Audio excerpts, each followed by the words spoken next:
The video was extremely compelling. And Chrissy Newton is a journalist and authority on space, science, and the unknown. The other thing I look for is testimony. How many people were with you?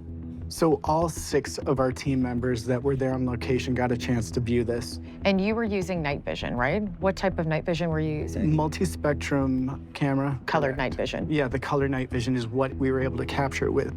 Dave Mason is a satellite expert. He does advanced imaging. And he looked at this video and said that the apparent colors may not be the actual colors. Could it possibly turn into some kind of false coloring? So could you see it from the naked eye? No. Okay, so only through night vision, you can see that type of LiDAR laser because it's an ultraviolet. So that would explain why you couldn't see it visibly, but you could see it through the lens. Yeah.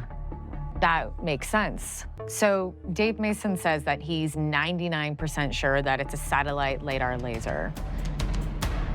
I would say that the film was very accurate. One main reason is that Kip Thorne is a physicist who actually consulted on the film, and he studied under Oppenheimer at Princeton. How dramatic does it get into the science world?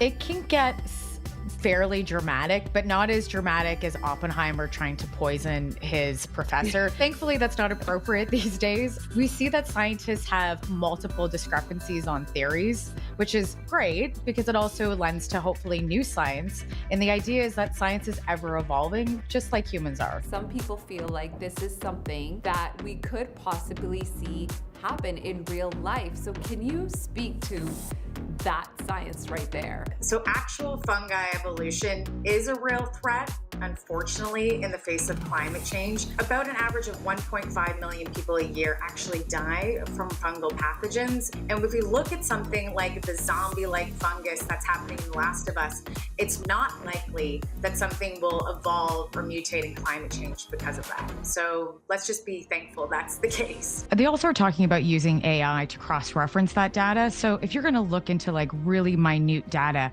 you need to have a very large data bank to be able to do that. So just having unclassified data is not going to give you those little AI tidbits that will be able to help us move forward and move the needle forward to find out what that 1% is that we don't know. So I think the next steps is that this person that will be actually be the director of research will now be finding out and hopefully looking at all that unclassified data potentially. But again, it probably won't be shared with NASA because they're a public facing organization and agency.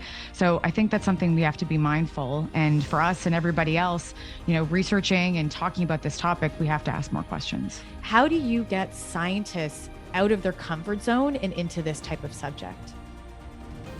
Well, by arguing for something that makes sense. Now, I think, you know, people can resist something that makes sense, but not all people will resist it. What we found within that region on the same date, time, and location,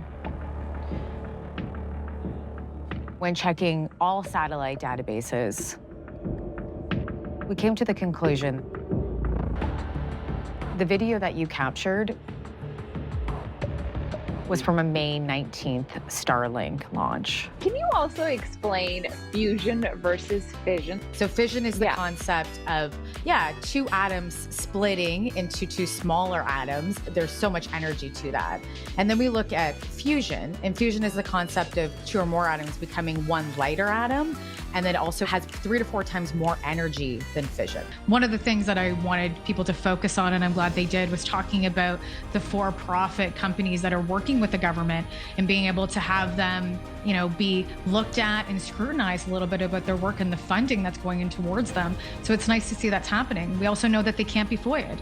So I think that's something that was really important that was brought up today, and I was happy to see it. Because you want to know where those private dollars are going or coming from. 100%. I think we all do.